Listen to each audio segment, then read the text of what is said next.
Hello, friends. My name is Mark Thomas. Welcome to this opportunity to study the Bible with me, where we spend a few minutes opening God's Word and seeing if we can make sense of it and apply it to our lives. Now, we're studying the book of 1 Corinthians, and even though we had a bit of a break because of Easter, we're back at it now, and I want to encourage you to grab hold of your Bible and open it to chapter 11. That's where we're going to spend probably the bulk of our time today. But first, we've got a little bit of catching up to do, a little bit of reminding where we are in this book. So let me just see if I can share my screen. It's been a couple of weeks since I did this, so forgive me if it takes me a moment or two, but hopefully this will be of help to you. So here we go. So we're studying the book of 1 Corinthians, a fascinating book from the Apostle Paul, from his time in Ephesus, from around AD 54. And it's all about the difference that Jesus' death and resurrection make to every aspect of life. There is a sense in which I try and summarize things, and here's my one-line summary that you've probably seen before, and hopefully it triggers all sorts of reminders as to some of the material that we've covered. Paul challenges believers to examine every area of life through the lens of the gospel. That is, the good news of Jesus affects everything. It's all about learning to think about every area of life through the lens of the good news of Jesus. Yes, it was written to a specific group of people with unique challenges in their community, but the primary message of 1 Corinthians is evergreen, we might say. Followers of Jesus are held to a standard of integrity and morality as we seek to represent his new way of life in our communities. Paul addresses a variety of experiences and seeks to help the church through them by looking at what the gospel means and how that applies in each situation. So Jesus's life, death, and resurrection are what unifies a diverse body of believers. You've looked around the church, haven't you? And you've seen, well, we're quite a mixed bag of people. But the gospel unites us and allows us to live and relate together in a new way, and that is the way of God's kingdom. So the gospel changes everything. You've probably heard a preacher or two say that, which applies to us as much as to anybody. But we too need to be reminded of words, well, that Paul mentions right early on. Turn back to chapter 1. Chapter 1, verse 25 is what you might call a key connector verse. It's a verse that really hooks you in and sends you off. And here we need to be reminded of the truth of this, that the folly of God is wiser than the wisdom of men and women, and the weakness of God is stronger than the strength of men and women. In other words, in simple terms, God knows best. And what we are invited to do and called to do as followers of Jesus is align our lives to his way and his purpose. In other words, to be Christ-like. So how do we summarize this whole book? Well, you've seen this image before, I'm sure. The whole letter, reads like a collection of essays, short essays on a variety of different topics. And there are 5 fairly obvious chunky sections in this book where he describes a problem, and then he responds to that problem with some sort of aspect of the gospel. And he shows that the Corinthians at the time were not living out what they said they believed. That's the challenge. So there we go. There are 5 sections. The first section, you could give it a various different titles. Here I've got it on the screen as divisions.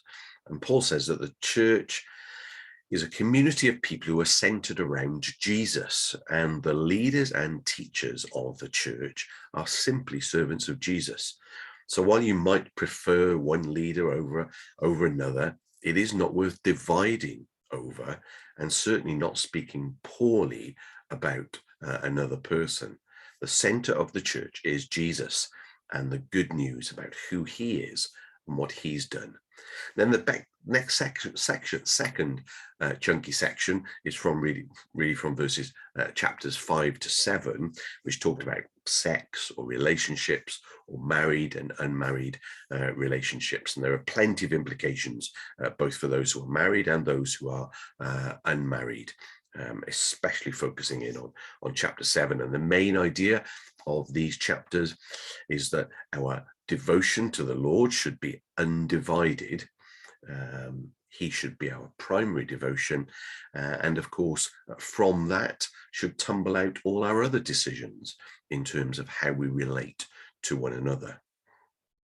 Then there's a section, chapters 8 to 10, which I've labeled as food, in which Paul very much focuses on the issue of how we relate to each other and what should be the primary driving force. And the primary driving force of how we relate to each other should be love. Hey, this is the obvious Christian message, isn't it? That we should love God and love one another. And out of those two primary commandments, all our behavior in all aspects of life should be affected. So there is a sense in which Paul might say love decides what we eat and who we eat with. God has loved us, and when Christ died for us, we have at least an example, much more than that, but it is at least an example to us of how we should also be willing to deny ourselves and care for the well-being of others first.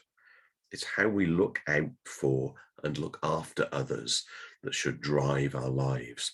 And in that section, chapters 8 to 10, Paul repeats a number of times that he is prepared to give up and forego much to which he knew he was entitled to.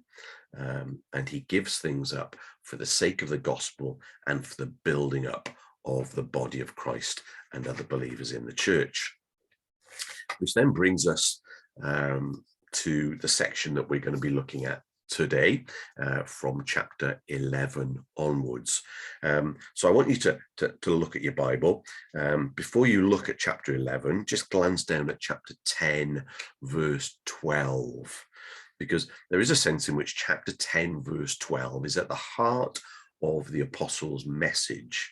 And he makes a comment here about status, and it's an admonition, a warning really, to the Corinthians and possibly to us too. What does it say in chapter 10, verse 12? Look at there. See, if you think you are standing firm, be careful that you do not fall. He goes on in the rest of that chapter to illustrate the warning that God has established a people, called a people, created a people of his own, given them gifts and abilities and talents and skills. And this can be seen through the people of God in the Old Testament.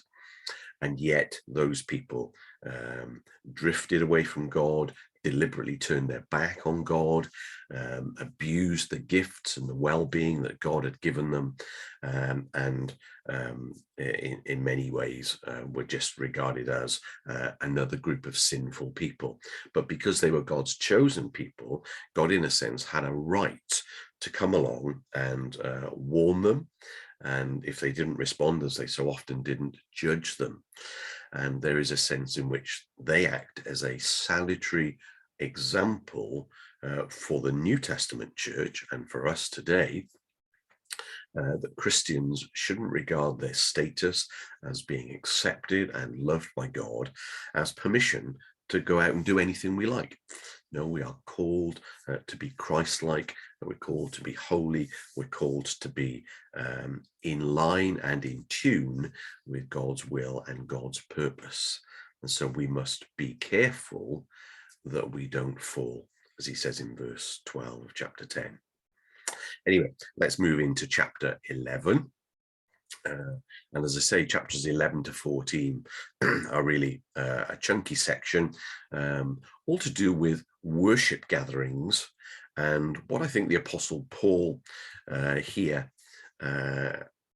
how can I summarize this whole section? Well, worship gatherings, I think Paul says, should be orderly, not distracting. When worshippers serve and act in love, other believers and visitors are built up and hear from God. But of course, when those who gather for worship do so for reasons other than serving others and other than out of a love for God and for one another, then other believers or visitors to a worship service or to a gathering for worship won't necessarily be built up and hear from God, because they will be distracted by the other things that are taking place. And in chapter 11, Paul addresses specific instances in which the love and care of others has taken second place to people's insistence on their rights and status, even during times of corporate worship. Paul then goes on in chapter 12 to address how the gifts that God has given, the gifts of the Spirit, should be rightly used rather than abused.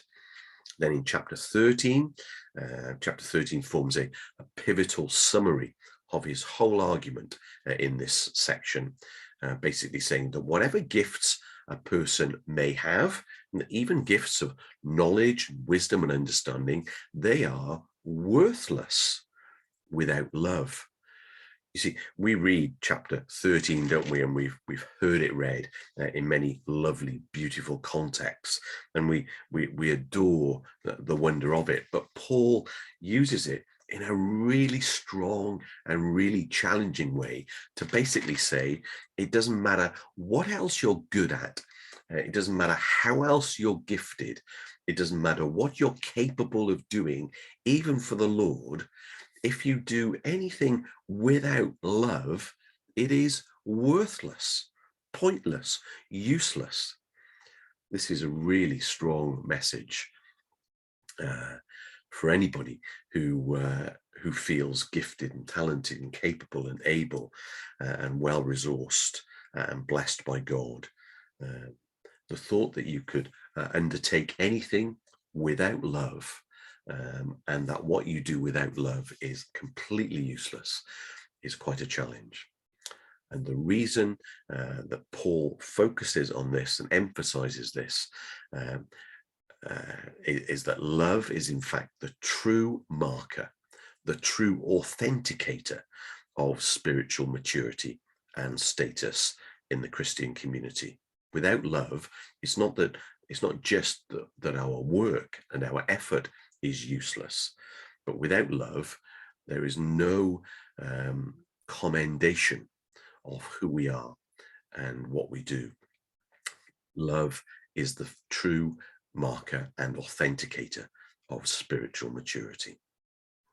Well, these are big and tough things, but I want to just hone in on this little study on perhaps a section that I'm going to read with you that is really, really challenging and difficult,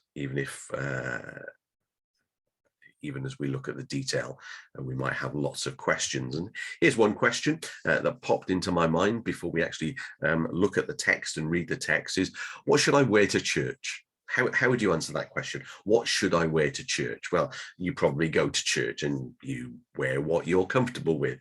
But there are people who ask this question because, well, they're not used to coming to church. And if you've never been to a place, you like to know what the dress code is. You like to know what's going to be acceptable, suitable, what's going to be okay for you. Nobody wants to overdress or underdress in any situation or context.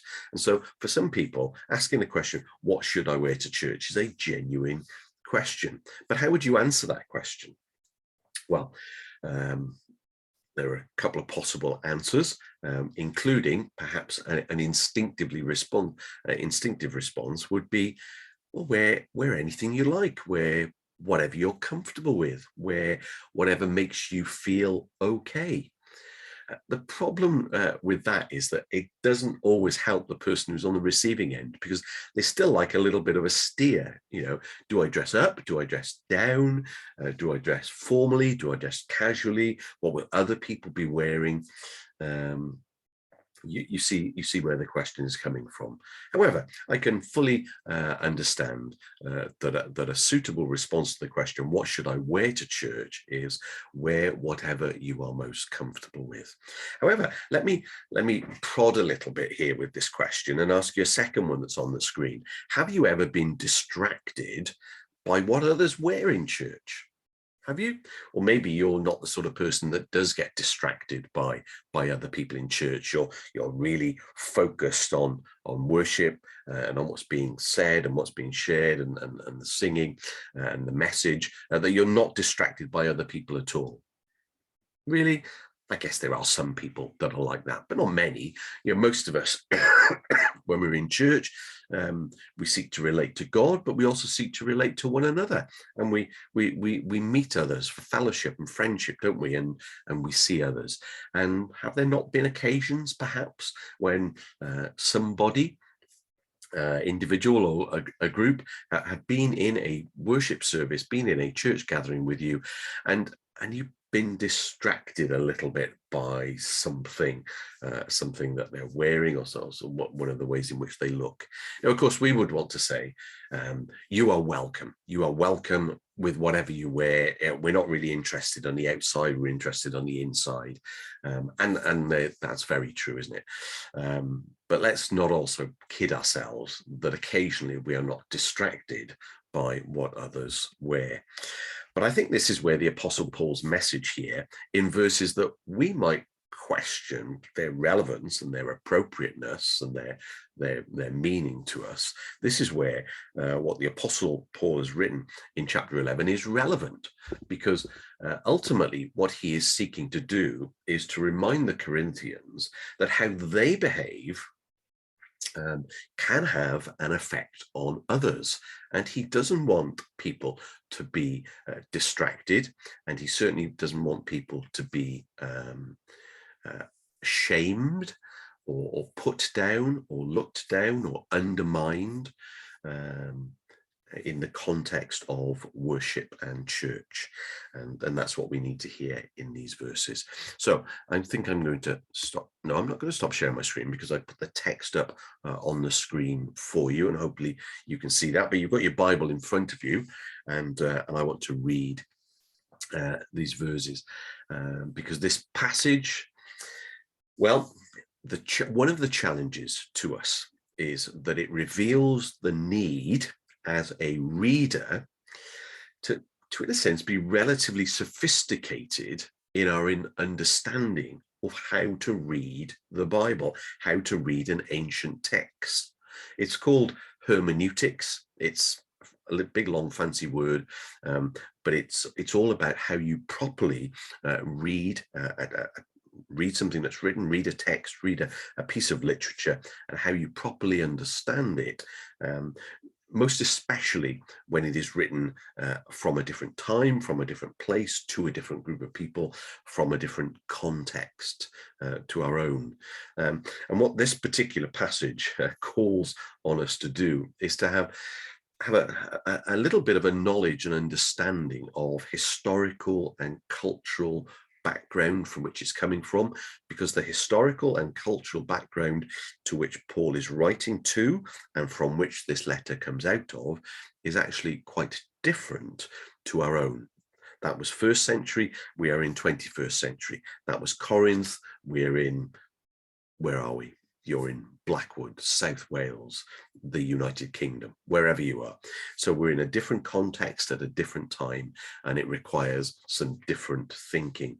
It's in a section where, as I say, it's primarily about gathering for worship, public worship, and we're going to hone in on verses 2 to 16, where Paul focuses on the conduct of husbands and wives in public worship. So let me read the text with you. Do follow along. I praise you, for remembering me in everything, and for holding on to the traditions just as I passed them on to you. But I want you to realize that the head of every man is Christ, and the head of a wife is her husband, and the head of Christ is God. Every man who prays or prophesies with his head covered shames his head. But every woman who prays or prophesies with her head uncovered shames her head. It is the same as having her head shaved. For if a wife does not cover her head, she might as well shave herself. But if it is a disgrace for a wife to have her hair cut off or her head shaved, then she should cover herself. A man ought not to cover his head, since he is the image and glory of God. But woman is the glory of man. For man did not come from woman, but woman from man. Neither was man created for woman, but woman for man.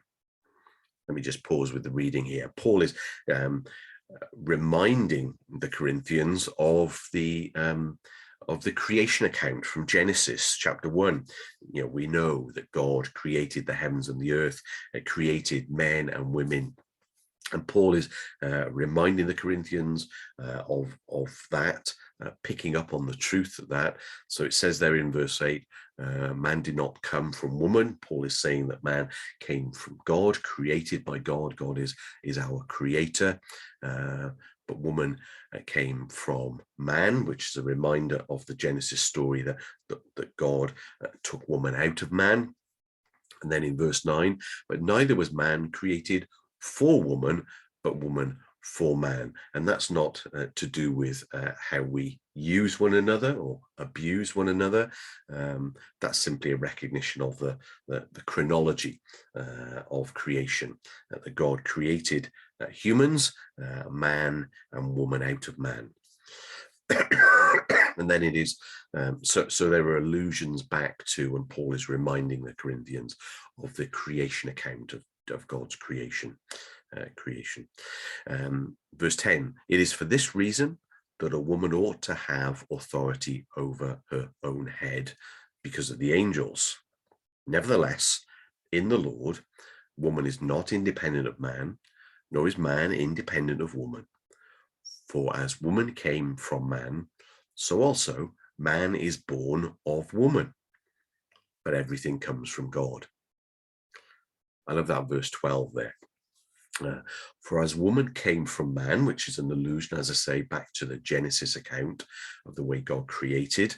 The second line, so also man is born of woman. There is a very real sense, we would know this biologically, that you cannot have a man without having a woman. After all, it is women who give birth to men and women.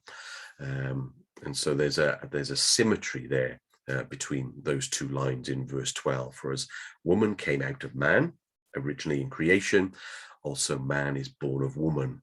Man comes out of woman ever since through reproduction. But in the light of all that, everything comes from God. So don't one of you, whether you're a man or a woman, start claiming precedence or priority or superiority or authority over somebody else because you think that you precede them. This is the chicken and egg thing. Which comes first, the man or the woman, the chicken or the egg? Well, actually, look, everything comes from God. That's what Paul says. Everything comes from God. Judge for yourselves, he says here in verse 13. Is it proper for a woman to pray to God with her head uncovered? Well, I'm asking you a question now that probably isn't in your mind. You're not thinking this is a pressing question for you, but it was a pressing question for Paul to address at the time, and we'll come on to explain why in a moment or two. But he does say, judge for yourself. Is it proper for a woman to pray with her head uncovered? Does not the very nature of things teach you? So again, he's going back to nature and creation and the creation order and the way God created. Does not the very nature of things teach you that if a man has long hair, it is a disgrace to him. But that if a woman has long hair, it is her glory. For long hair is given to her as a covering. This Paul is picking up on is something that's very culturally applicable to the first century. It was very clearly regarded as a disgrace for a man to have long hair. And it was very much regarded as a blessing and a joy. And the word he uses here is glory, something that was glorious for a woman to have long hair. Then in verse 16, Paul says, if anyone wants to be contentious about this, we have no other practice, nor do the churches of God, which is an interesting little line, because as I said on our live Bible study, I wouldn't often encourage people to say, oh, go and look at what other churches are doing. Because I often say, don't I, it doesn't really matter what other churches are doing. You know, they might be doing something that's really good and really helpful and we could learn from them. They might be doing something that's really unhelpful and something to be avoided. We don't need to necessarily be concerned about what other churches are doing. We need to ensure that we're doing the right thing ourselves. And yet what Paul does here is he uses the argument of saying, well, you know, what is happening in other churches is consistent with what he was saying. And basically the point that he's trying to make is that he is not saying something that's completely weird or unusual or crazy or off guard or whatever. He is being consistent with other common practice at the time. He uses it as an argument to reassure them that his message here is not weird, but it is consistent with the way the people of God and the Church of God works and functions. So that's the text, and we've read it, and I shall stop sharing my screen now so that it's not too distracting for you. But you've read that, and I imagine that it has popped up a whole load of questions that you might want to ask. Well, I'm not going to deal with the detail here. What I want to do is just make a few summary comments here, which I hope will be helpful as you grapple with the text. There is no doubt, let me say this, that this section of this letter has caused much debate in the modern times. It has been seen as a passage reflecting a patriarchal, even misogynistic view of worship and relationships within the church. So I think it's important that we keep in mind 3 points, 3 really important points. First, cultural ways of expressing respect and honor between people, whether men and women, husband and wife, young and old, vary from generation to generation and from culture to culture. We need to remember that. Secondly, it must be remembered that Paul's concern more generally in these chapters has to do with order and propriety and peace in worship. Essentially, his message has been throughout this letter, you should love one another because Christ has loved you, and therefore everything you do should be motivated by your love for him and one another. Paul is not addressing here whether women can pray or prophesy in worship settings. Rather, he is concerned with how they should do it. That's the second point. And the third point that I think is really important to remember, Paul is concerned that proper distinctions are maintained between men and women, and therefore especially between husbands and wives. Now, he's laid out various arguments to defend his position, but he is concerned primarily that no cultural norms should be ignored in corporate worship that might bring shame upon either men or women. The differentiation that Paul seems to focus on in these passages find their origin in creation. Paul has used and referred to creation as a reminder of the way in which God anticipates we will function as men and women, as husbands and wives, as human beings. Paul's concern regarding hair and whether it should be long or short seems to be something that was culturally specific for that time.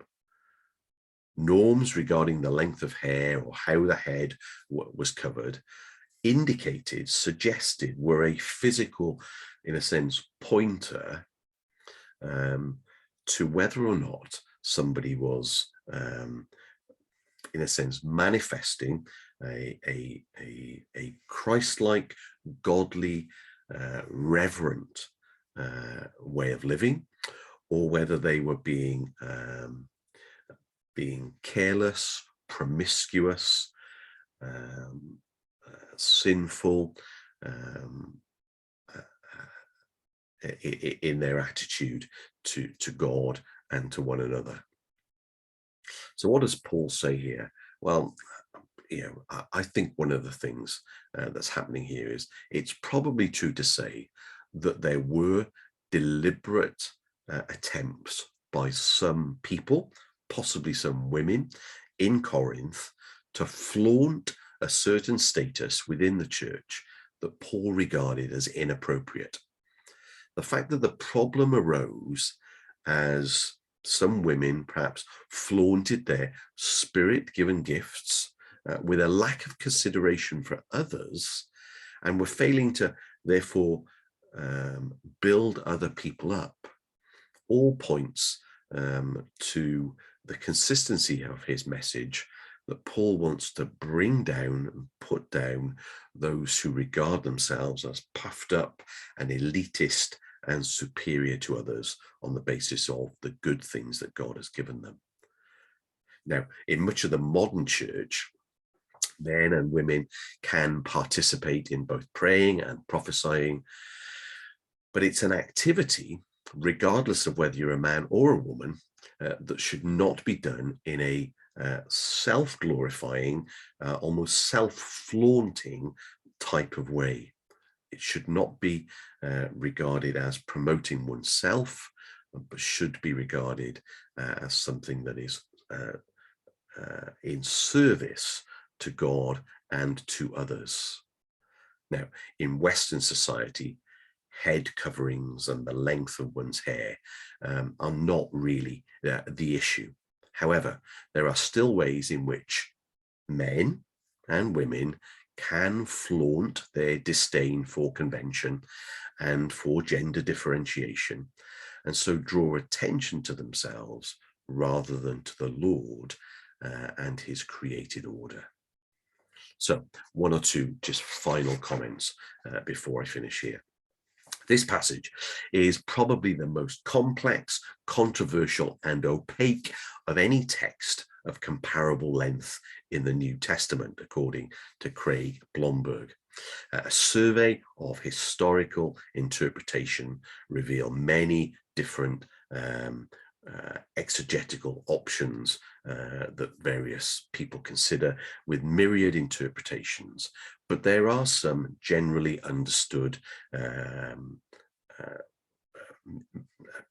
meanings and applications of this passage for us.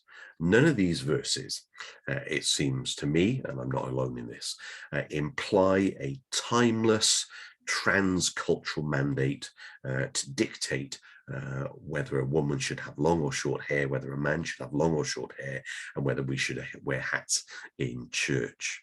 When a particular cultural appropriate honor to God is identified, then that should be celebrated, because we seek to honor God in everything we do, including in what we wear to church.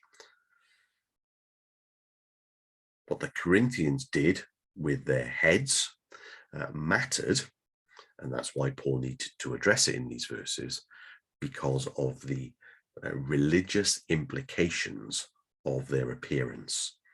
And if we can think of times or places or occasions when how we dress and what we wear have religious implications, then we also need to be very sensitive. So, for example, there are many cultures, many societies, many countries, and many communities where what you wear on your head is incredibly important.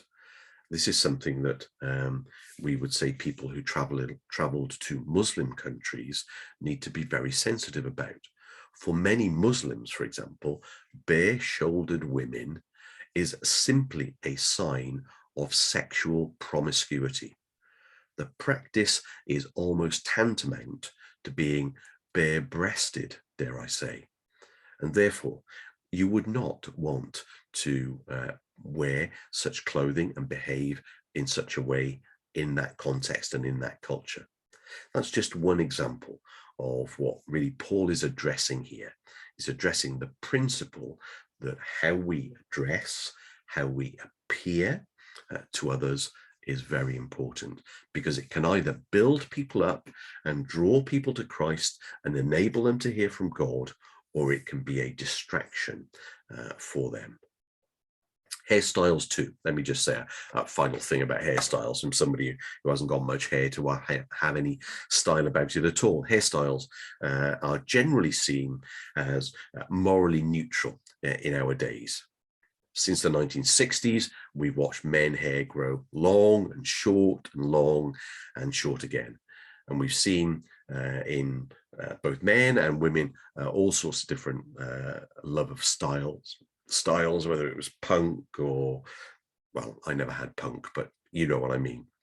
Well, new generations will doubtless bring new styles and new fashions or resurrect old ones. But be wise. Be wise as Christians. Be wise like wise parents in choosing the battles that we confront. Am I going to be concerned about somebody's hairstyle today? Well, not in Blackwood, not in South Wales, probably not in the UK, although there are some communities within the UK whereby this would be really important. My primary concern is that we ensure that everything we say and everything we do, including how we dress, how we present ourselves, how we are in public worship, is something that builds people up and doesn't distract people from worshipping the Lord. I hope this is helpful to you. Do go and read the text again and grapple with some of the detail.